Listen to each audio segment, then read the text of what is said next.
తాను అత్యంత చిన్న వయస్కురాలుగా గత వర్క్షాప్లో పాల్గొన్న ఆ సంఘటన నుంచి చివరికి విప్లవోద్యమంలో అమరురాలైన దాకా తన జర్నీ ఎంత అపురూపంగా కొనసాగింది, ఎంత అద్భుతమైన మానవ సంబంధాలని నెలకొల్పిందని చెప్పిన వజ్రాకి థ్యాంక్ యూ. ఇప్పుడు మెడికో విప్లవ కథలు దీనిపైన కామ్రేడ్ ఏకే ప్రభాకర్ మాట్లాడు.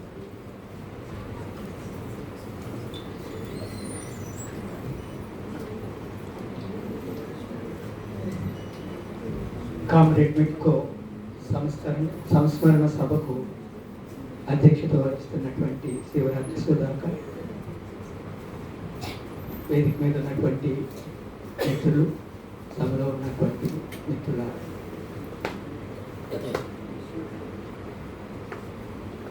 చాలా విషయాలు మాట్లాడుకున్నాం. ఇప్పటి వరకు చాలా విషయాలు మాట్లాడుకోలేదు కూడా, మాట్లాడుకోవటానికి కూడా సిద్ధంగా లేనటువంటి సమాజం గురించి ఇప్పుడే బజిరా చెప్పారు.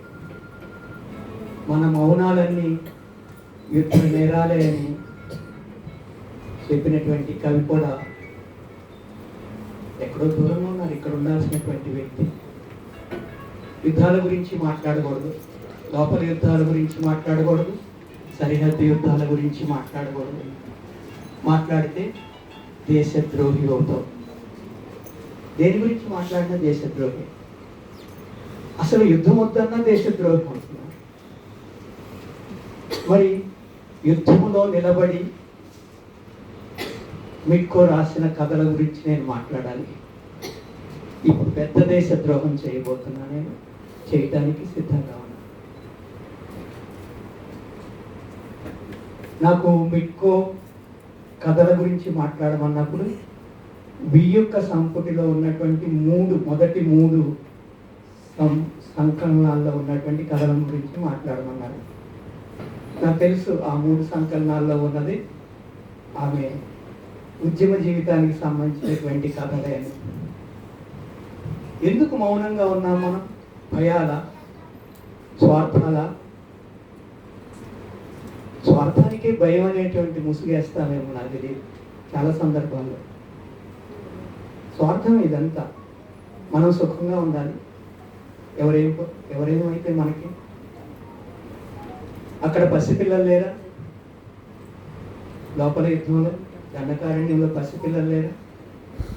పసిపిల్లలు ఆమె కళ్ళ ముందు చనిపోయారు కదా ఈ సంవత్సర కాలంలో. ఆమె కళ్ళ ముందు చనిపోయారు. ఇప్పుడు అక్కడ సరిహద్దు అటు ఇటు కూడా పసిపిల్లలు లేరా? చనిపోతున్నారు కదా. అయినా మాట్లాడడం మన ఛాతి 56 ఇంచులు పెంచుకొని దేశభక్తి అనేటువంటి మరొక ముసుగు తొడుక్కొని మారణ హోమం చేస్తూ ఉంటాం 2 చోట్ల.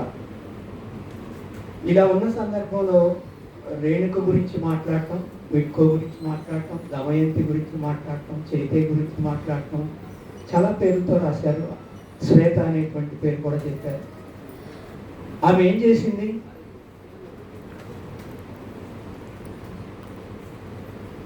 ఆమె వీటన్నిటికీ దూరంగా ఉంది.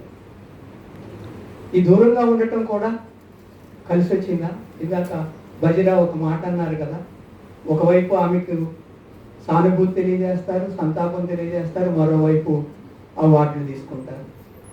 నాకు తెలంగాణలో మొదటి తెలుగు మహాసభలో, తెలంగాణ రాష్ట్రంలో జరిగినటువంటి మహాసభలు, ఆ మహాసభలకు చాలామంది వచ్చారు.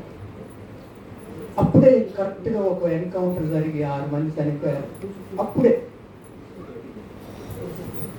ఆ శాలువాల నిండా రక్తం అంటి ఉంది కదా, అంటి ఉన్నటువంటి ఆ శాలువాల్ని కప్పుకొని మురిసిపోయి ఇంటికి వెళ్ళి మళ్ళీ ఆ శాలువాని కప్పుకొని సెల్ఫీలు తీసుకొని, ఇది మన సమాజం. ఇలా ఉన్నప్పుడు రేణుక గురించి మాట్లాడుకోవాలి, రేణుక కథల గురించి మాట్లాడుకోవాలి, రేణుక ఆచరణ గురించి మాట్లాడుకోవాలి. భావుకత కిటికీలోంచి బయటికి చూస్తేనే కనపడుతుందా? భావుకత్వం, మనలో భావుకత్వం కిటికీలోంచి బయటికి చూసినప్పుడు, ఆ ప్రకృతిని చూసినప్పుడే తెలుస్తుందా? ఇంకా వేరే విధమైనటువంటి భావుకత ఏమీ లేదా? ఆ మనిషి కిటికీలోంచి కాకుండా వెనక్కి తిరిగి చూస్తుంటే అతనిలో భావుకత కలగదా? ఎక్కడి నుంచి నేర్చుకుంటున్నాం అంటే, చాలా సందర్భాల్లో ఆమె రాసినటువంటి కథలన్నీ చూసినప్పుడు నాకేమనిపించిందంటే అదంతా వాస్తవమే. వాస్తవాన్ని కథగా మార్చటం, దీని గురించి ఎక్కువ ఆలోచించాను. వాస్తవాన్ని యథాతథంగా చెప్పినప్పుడు కథ ఎలా అవుతుంది? అదొక రిపోర్ట్ అవుతుంది. ఇందాక ఒక అనురాధ మంచి మాట అన్నారు, రెడ్ రిపోర్టర్ అని, రెడ్ జర్నలిస్ట్ అన్నారు. Is a ground reporter. ఆ గ్రౌండ్లో ఉండి మాట్లాడుతున్నారు, ఆమె గ్రౌండ్ నుంచి రిపోర్ట్ చేస్తున్నారు. అది నర్మద కావచ్చు, లేకపోతే రేణుక మిక్కో కావచ్చు, అక్కడ ఉన్నటువంటి మీ యొక్క సంకలనంలో ఉన్నటువంటి ఆ రచయితలు ఎవరైనా కావచ్చు, వాళ్ళు గ్రౌండ్లో ఉండి మాట్లాడుతున్నారు. అంటే అడవి గ్రౌండా?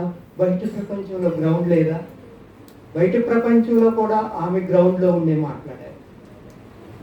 అంటే వాస్తవాన్ని మాట్లాడటం అనేటువంటిది చాలా కష్టం సాహిత్యంలో. ఎందుకంటే వాస్తవం దానికి అదే సాహిత్యం కాదు. ఈ క్రమంలో మిట్కో చేసినటువంటి పని ఏంటి? మిగతా రచయితలకి మిట్కోకి తేడా ఏంటి? స్త్రీవాద రచయితలు చాలా మంది ఉన్నారు. వాళ్ళ మౌనం గురించి కూడా ఎవరో చెప్పారు ఇందాక, కరుణ అనుకుంటా. వాళ్ళకి రేణుక కథలకి, మిట్కో కాకముందు రేణుక కథలకి ఏంటి దృష్టికోణంలో ఉన్నటువంటి తేడా? ఆమె స్త్రీని ప్రత్యేక అస్తిత్వంలో చూశారా? ఆమె రచయితగా, స్త్రీగా రచయిత అయ్యారా? అంటే రచయిత స్థానంలో ఉన్నప్పుడు స్త్రీత్వాన్ని తనలో ఉన్నటువంటి ఆ ఫెమినిస్ట్ కోణం మాత్రమే ఉందా? లేదా మొత్తం సమాజంలో స్త్రీ సమస్యని భాగంగా చూశారా? ఇది ప్రధానంగా పరిశీలించాల్సినటువంటి అంశం. అంటే మిగతా ఫెమినిస్టులకి, రేణుక ఫెమినిజానికి, అంటే ఫెమినిజం గురించి చాలా అధ్యయనాలు జరిగి ఉంటాయి. కేవలం శరీర రాజకీయాల దగ్గర ఆగిపోయినటువంటి ఫెమినిజానికి, సమానత్వం, స్త్రీ పురుష సమానత్వాన్ని కోరుకునేటువంటి ఫెమినిజానికి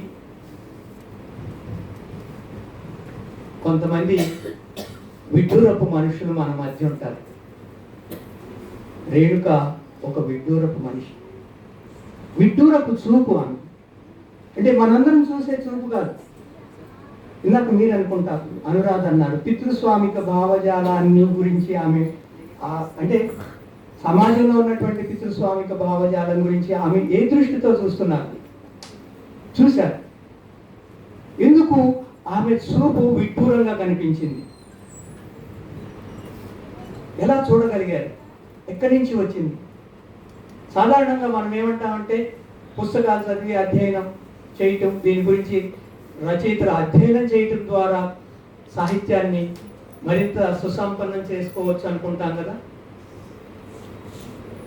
ఆమె కేవలం సాహిత్యాన్ని చదవలేదు, మరి జీవితాన్ని చదివింది, జీవితాన్ని అధ్యయనం చేసింది, వ్యక్తుల జీవితాన్ని అధ్యయనం చేసింది, కుటుంబంలో జీవితాన్ని అధ్యయనం చేసింది, కుటుంబంలో స్త్రీ పురుషుల మధ్య ఉండేటువంటి సంబంధం గురించి అధ్యయనం చేసింది. అంటే అధ్యయనం పుస్తకాలకు పరిమితం అవ్వలేదు. ఆ తర్వాత విశాలమైనటువంటి సమాజాన్ని అధ్యయనం చేసింది. చివరికి మరింత విశాలమైనటువంటి విప్లవాన్ని అధ్యయనం చేసింది. ఈ అధ్యయనం చేసేటువంటి క్రమంలో రేణుక మిట్కోగా ఎలా మారిందో గమనించగలం. ఆ మిట్కో ఈ సాహిత్యాన్ని అంతటినీ మనకు అందించడంలో చూపినటువంటి దృక్పథాన్ని కూడా మనం అర్థం చేసుకోగలం. అయితే ఇంత అందమైన కథలు ఎలా రాయగలిగింది? ఈ పదం నేను వాడుతున్నాను, భావుకత గురించి మాట్లాడుతున్నాను కాబట్టి అందమైన కథలు అంటున్నాను. ఇంత శిల్ప పరిణతి ఆమెకి ఎలా అబ్బింది అంటే ఈ అధ్యయనం ద్వారానే. ఈ అధ్యయనంలో కూడా మళ్ళీ చివరి దశకు వచ్చినప్పుడు విప్లవ మానవిగా ఆమె ఎలా రూపొందింది? కేవల మానవిగానా, విప్లవ మానవిగానా? కేవల మానవికి విప్లవ మానవికి తేడా ఏంటి? విప్లవంలో ఉండటం ద్వారా ఆమె ఎలా మారింది? ఎక్కడ మొదలెడదాం? నాకు ఇచ్చినటువంటి కథల్లో ఈ మూడు సంకలనాల్లో 19 కథలు ఉన్నాయి. 19 కథల్లో మొదటి కథ వెనుకబాటు అనేటువంటి కథ. అది 1997లో రాశారు ఆమె. అందులో చాలా చిన్న కథ ఏంటంటే ఉద్యమంలో ఉన్నటువంటి పితృస్వామిక విలువల గురించి మాట్లాడతారు. చాలా సున్నితమైనటువంటి అంశాలని ఆమె గమనించారు. సూక్ష్మ పరిశీలన అంటాం కదా. వాళ్ళ కోసం అన్నం తెచ్చేటువంటి, అంటే ఉద్యమంలో అప్పుడు ఉన్నటువంటి వాళ్ళకు అన్నం తెచ్చి పెట్టేటువంటి వాళ్ళు, సహాయం చేసేటువంటి వాళ్ళు ఉంటారు కదా. అతను వస్తాడు కానీ అతని భార్య రాదు ఈ అన్నం తీసుకొచ్చేటువంటి క్రమంలో. ఎందుకు అక్క రాలేదు? నా మాట వినదు, నేను చెప్తే వినదు, ఆమెదంతా డిఫరెంట్, అంటే అందుకని రావట్లేదు. అంత కూర్చుని ఎప్పుడన్నా మాట్లాడేవా ఈ విషయాలు? ఒకటే ప్రశ్న. ఈ విషయాలు ఎప్పుడన్నా మాట్లాడుతున్నామా మనం? కుటుంబంలోనే స్త్రీ పురుషుల మధ్య అన్ని విషయాలు మాట్లాడుకుంటున్నామా? అక్కడే అశోక్ అనేటువంటి ఒక విప్లవకారుడు ఉంటాడు. అతను బయట నుంచి అన్నం చేస్తున్నాడు. అశోక్ ఏమో విప్లవకారుడు. ఆ విప్లవకారుడు కూడా తనని ఒకసారి ఆత్మవిమర్శలోకి వెళ్తాడు. తను తన సహచరి ఒకలానే చూసుకుంటున్నామా? అంటే 97 అంటే అప్పుడు బలంగా విప్లవోద్యమంలో కూడా స్త్రీ పురుష సంబంధాల గురించి, పురుష ఆధిపత్యాల గురించి, పితృస్వామ్యం గురించి బాగా డిబేట్ చేస్తున్నటువంటి సందర్భంలో రాసినటువంటి కథ. ఇంకా ఆమె ఉద్యమంలోకి, అజ్ఞాత ఉద్యమంలోకి వెళ్ళకపోవచ్చేమో కానీ ఉద్యమానికి సంబంధించి, అంటే చాలామంది ఉద్యమాల నుంచి బయటకు వచ్చినటువంటి వాళ్ళు అక్కడ కుల సమస్యని పట్టించుకోరు, అక్కడ స్త్రీల సమస్యని పట్టించుకోరు. జనరల్గా రెటారిక్గా ఒకటి మాట్లాడుతూ ఉంటారు. ఏంటంటే విప్లవం వచ్చిన తర్వాత అన్ని సమస్య పోతాయి, ఇందులో భాగంగానే జరుగుతుంది కానీ ప్రత్యేక పోరాటాలు అక్కర్లేదు అని పార్టీ దాని గురించి టేకప్ చేయలేదు అంటారు. కానీ అటువంటి అంశాలన్నీ ఇందులో ఉన్నాయి.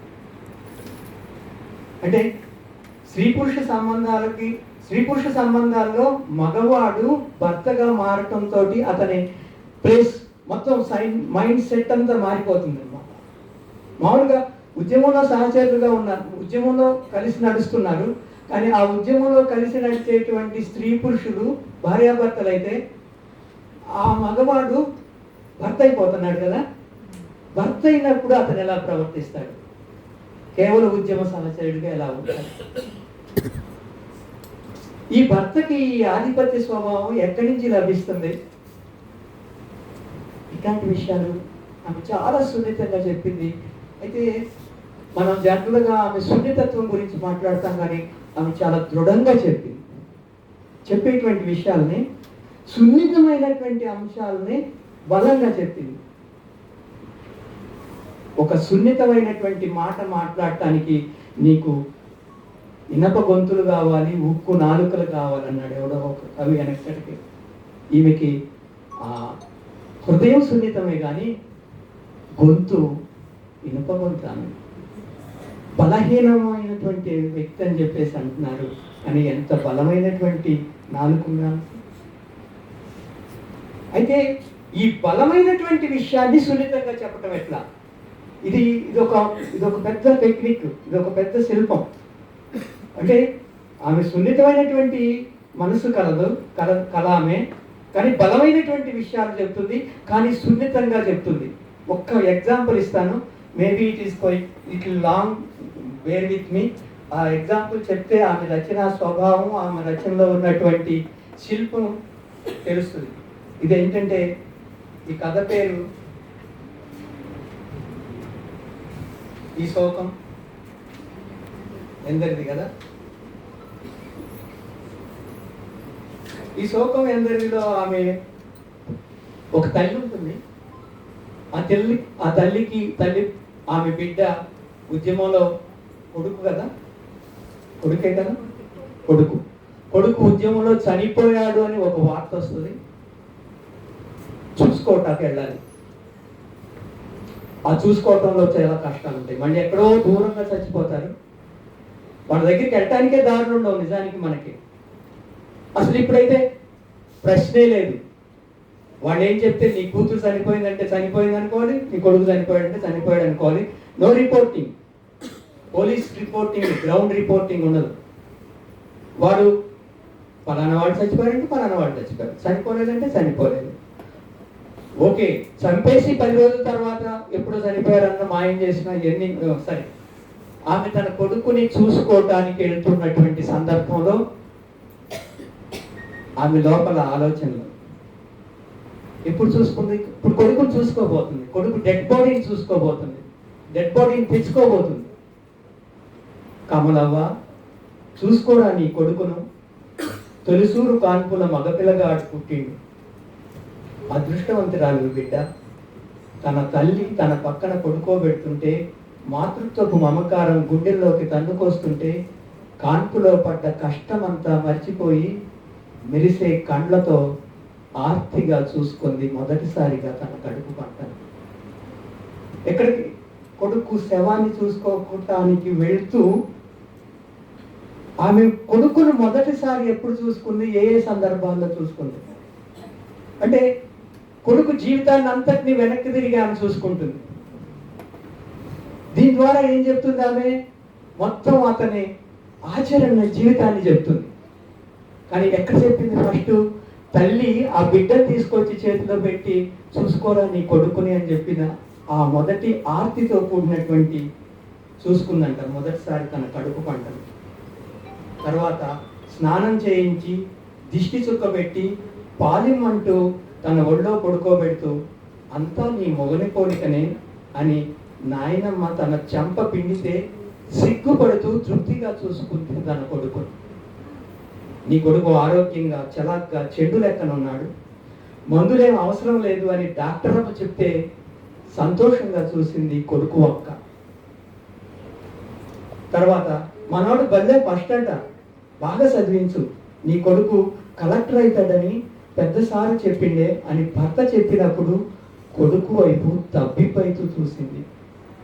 నీ కొడుకేమమ్మా చదువుల ఫస్టే, ఆటల్లో ఫస్టే, పాటలల్లో ఫస్టే, చూడు ప్రైజులన్నీ నీ కొడుకే అని బల్లె ఆటల పోటీలప్పుడు స్టేజ్ మీద ప్రైజ్ తీసుకుంటున్న కొడుకును చూస్తూ పక్కింటి ఆమె అంటుంటే మురిసిపోతూ చూసింది కొడుకును. ఎంత చెప్పినా వినకుండా ఎండల ఆటలు ఆడుతుంటే వీపు మీద 4 దెబ్బలేస్తూ కోపంగా చూసింది. నువ్వు అమ్మ కొడుకువా నాయన కొడుకువా అని అడిగితే అమ్మ కొడుకునే అని తన డొక్కలో దూరిపోయిన కొడుకును తడుముతూ ఆప్యాయంగా చూసింది. నేను బాగా చదువుకుని కలెక్టర్ని నిన్ను నాయన్ని కార్ల కూర్చొండబెట్టుకొని తిప్పుతా అన్న కొడుకు వైపు ముచ్చటగా చూసింది. అమ్మ చిన్న సర్వతోని నీతో పాటు నేను కూడా నీళ్లు మోస్తానే అన్న కొడుకు వంక ప్రేమగా చూసింది. మీ ఓడికి ముళ్ళిరిగింది, ఏడ్చుకుంటా బడికాడనే ఉండని కొడుకు సోపతిగాళ్ళు చెప్తే ఉరుక్కుంటా పోయి నొప్పితో బాధపడుతున్న కొడుకు వైపు విలవిలలాడుతూ చూసింది. పక్కుల్లో పెద్ద బల్లె చదువుతున్నప్పుడు బల్లె జరిగిన పాటల పోటీలో తన కొడుకే ఫస్ట్ ప్రైజ్ వచ్చిందని పక్కింటి పిల్లగాడు చెప్తే కొడుకు సంతోషాన్ని పంచుకోవాలని ఆతృతగా ఎదురు చూస్తుంటే వచ్చిన ప్రైజును అంగిల దాచుకొని నాకు ప్రైజ్ రాలేదమ్మా అని దొంగ ఏడుపు ముఖం పెట్టిన కొడుకును ఎత్తి మీద మొట్టుతూ మురిపంగా చూసింది. అమ్మా బడి నుంచి వస్తుంటే తోటల బంతిపూలు కనపడ్డాయి, నువ్వు పెట్టుకుంటావని తెచ్చిన జల్దీ పెట్టుకో అంటున్న కొడుకును అపురూపంగా చూసింది. ఆ తర్వాత ఊరంతా ఉద్యమమైనప్పుడు ఊరేగింపులో జెండా పట్టుకుని అందరికంటే ముందు నడుస్తున్న కొడుకు వంక సగర్వంగా చూసింది. బొడ్రాయి మీద నిలబడి రేలారే అని కొడుకు గొంతు విప్పితే అమ్మో ఎంత చక్కగా పాడుతుండమ్మా పిల్లగాడు అని చుట్టూత అమ్మలక్కలు అనుకుంటుంటే పరవశిస్తూ చూసింది. ఒగ్గు కథ చెప్తూ మధ్యలో హాస్యం చెప్తుంటే నీ కొడుకు చూడే ఏం కదలబడుతుండు అని పక్కింటి ముసలమ్మ మెటికలు విరుస్తుంటే పడి నవ్వుతూ చూసింది. 4 బిడ్డల కథను తన కొడుకు హృదయంగా చెప్తుంటే కంట తడిపెడుతూ చూసింది. బొడ్రాయి మీద నిలబడి కంచు కంఠంతో ఆవేశంగా తన కొడుకు ఉపన్యాసం చెప్తుంటే ఉద్రేకపడుతూ చూసింది. రాత్రి తన పక్కనే పడుకుని వేకువ గురించి కలలు కంటూ ఆ కలలను తనతో పంచుకుంటుంటే చీకట్లోనూ వెలుగుతున్న కొడుకు కళ్ళను తదేకంగా చూసింది. ఆ తర్వాత నిర్బంధం విరుచుకుపడి ఊరంతా ఒక్క అడుగు వెనక వేస్తే ముందుకే సాగుతానన్న కొడుకు వైపు ఆందోళనగా చూసింది. ఉద్యమమే ఊపిరని చెప్పి ఆ ఉద్యమానికి ఊపిరి పోయటానికి దూర తీరాలు సాగి వెళ్తున్న ఒక్కగానొక్క కొడుకును కన్నీళ్లు పెట్టుకుంటూ దిగులుగా చూసింది. నీ కొడుకును చూసి తలుచుకొని గర్వపడు కామనమ్మా. నేను ఎందరికో చదువు చెప్పిన, నా దగ్గర చదువుకున్న వాళ్ళు కొంతమంది పెద్ద పెద్ద ఉద్యోగస్తులయ్యిండు, కొంతమంది చిన్న చిన్న ఉద్యోగస్తులయ్యిండు, ఆస్తిపరులయ్యిండు, వీడొక్కడే ఇట్లయిండు. అదొక్కటే నాకు తృప్తమ్మా. నేను గర్వంగా చెప్పుకునే శిష్యుడు వీడొక్కడే అని యాదయ్య సార్ చెప్తుంటే కళ్ళ ముందు మెదిలిన కొడుకు రూపం వంక విస్మయంగా చూసింది. మేము ఆ రోజు శాతకాక తుపాకులు వదిలేసినామే కమల. మా నాయకులు దొంగలని అప్పుడు అర్థం కాలే. అర్థమయ్యేటప్పటికి వయసు మీద పడ్డది. ఇప్పుడు నీ కొడుకు నడుస్తున్న తోవే సరైన తోవ. పోన్లే, తాతలు వదిలేసిన తుపాకిని వాడన్నా పట్టిండు అని తన మేనమామ సంతృప్తిగా చెప్తుంటే కళ్ళకు కట్టిన కొడుకు రూపాన్ని అబ్బురంగా చూసింది. ఉద్యమమే ఊపిరిగా బతుకుతున్న కొడుకు 10 ఏళ్ల తర్వాత ఎదురుగా నిలబడి అమ్మా అని నవ్వుతూ పిలుస్తుంటే తన్మయత్వంతో ఒళ్ళంతా కళ్ళు చేసుకొని చూసింది. మళ్ళీ ఇన్నేళ్లకి నీ కొడుకును చంపేశాం, వచ్చి చూసుకో అని పరమ క్రూరంగా పిలిస్తే ఎలా చూసేది నా కొడుకు?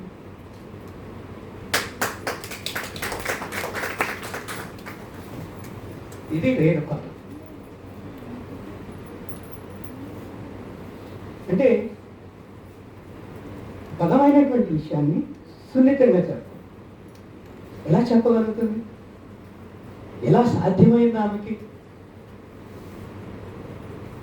బలంగా చెప్పాలంటే సున్నితంగా ఉండాలి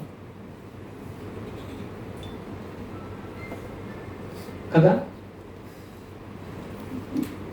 వీళ్ళకి ప్రేమలు ఉండవు. విప్లవాల్లో పనిచేసేటువంటి వాళ్ళకి హింస తప్పితే వాళ్ళకి ఏం తెలియదు అనేటువంటి వాళ్ళకి ఈ కథలు చదివించాలి, ఇటువంటి కథలు చదివించాలి. శిల్పం ఉండదు, విప్లవ కథల్లో శిల్పం ఉండదు అన్న వాళ్ళకి ఎన్ని రకాలైనటువంటి శిల్పాలు చూసింది. ఒక కథ గురించి ఎవరో ఇంతకుముందు చెప్పారు, శిక్ష కథ. అదర్ సైడ్ ఆఫ్ ద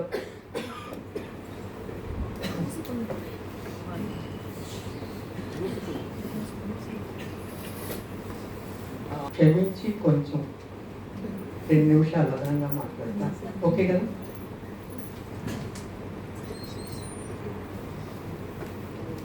విప్లవ కథల్లో శిల్పం ఉండదట. ఎందుకంటే వాళ్ళు కేవలం వాస్తవాలు రాస్తారు. వాస్తవం రాయటం అంటే ఏంటి?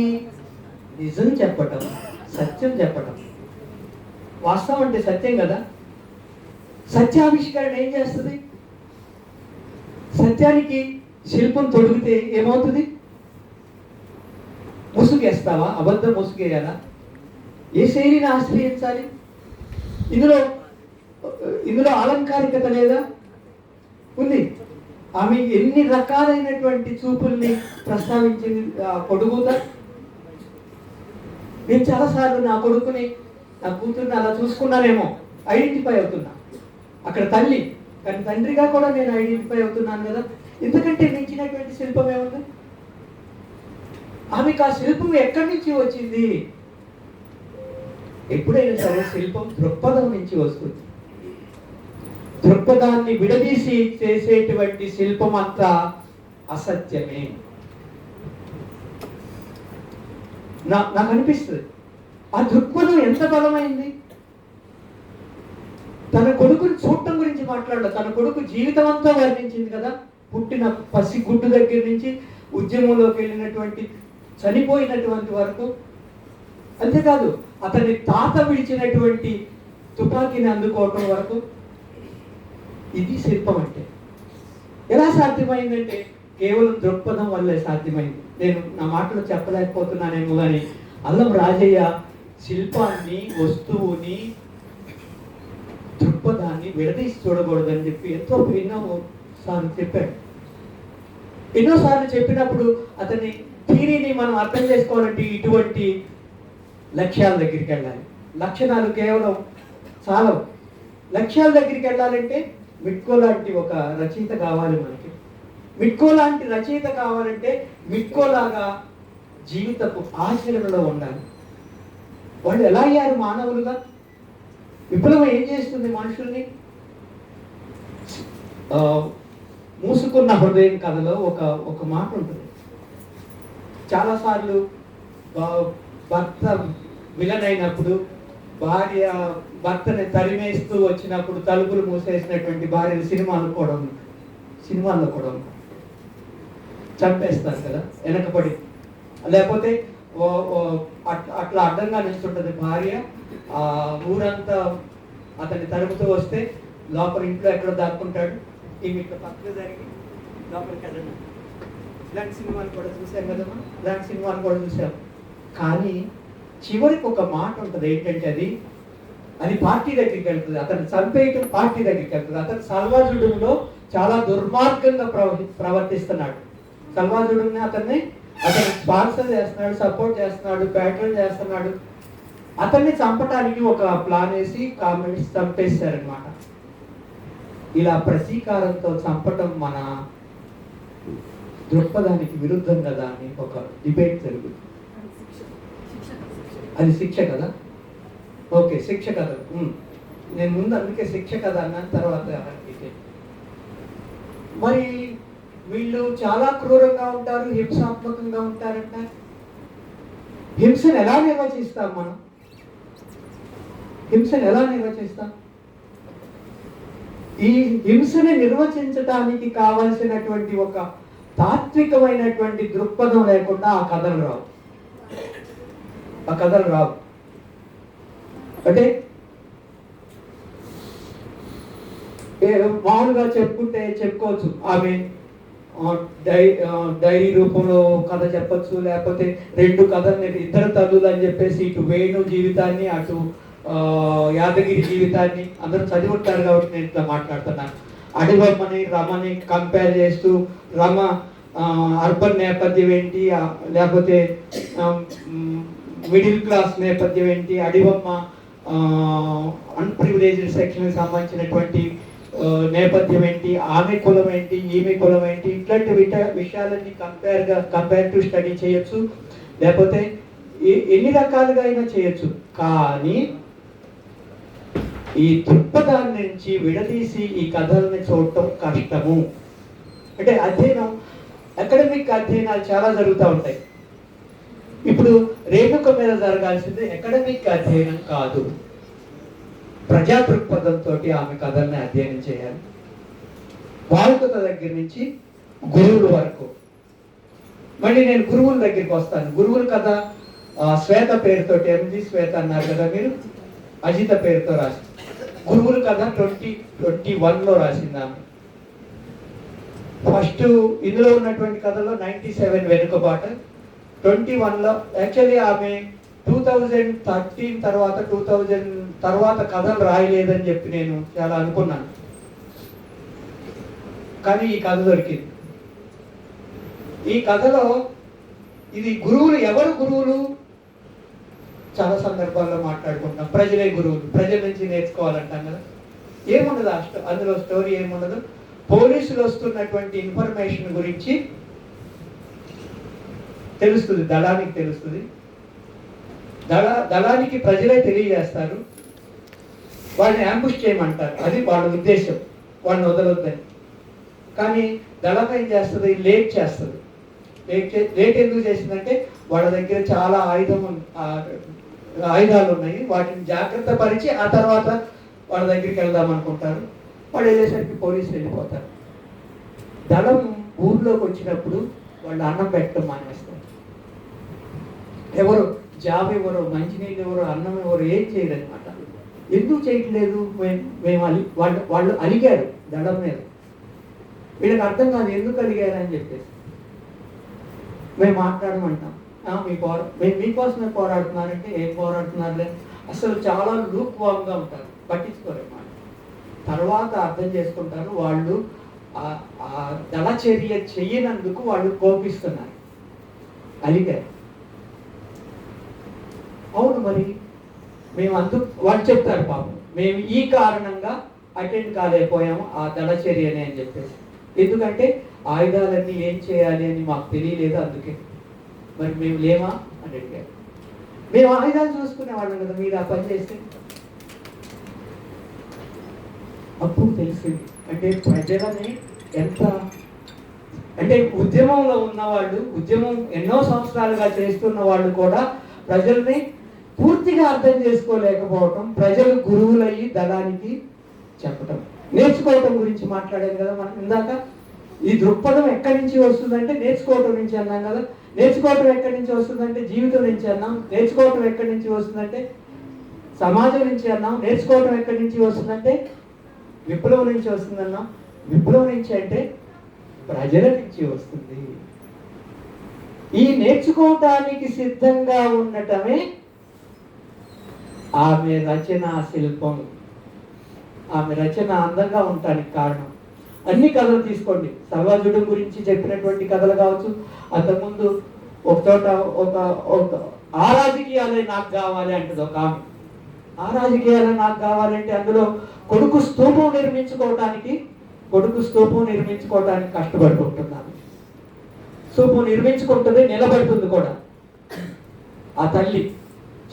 అసలు ఒకే పాయింట్ని రేణుక కథలో ఉన్నటువంటి తల్లి గురించి అధ్యయనం చేయొచ్చు.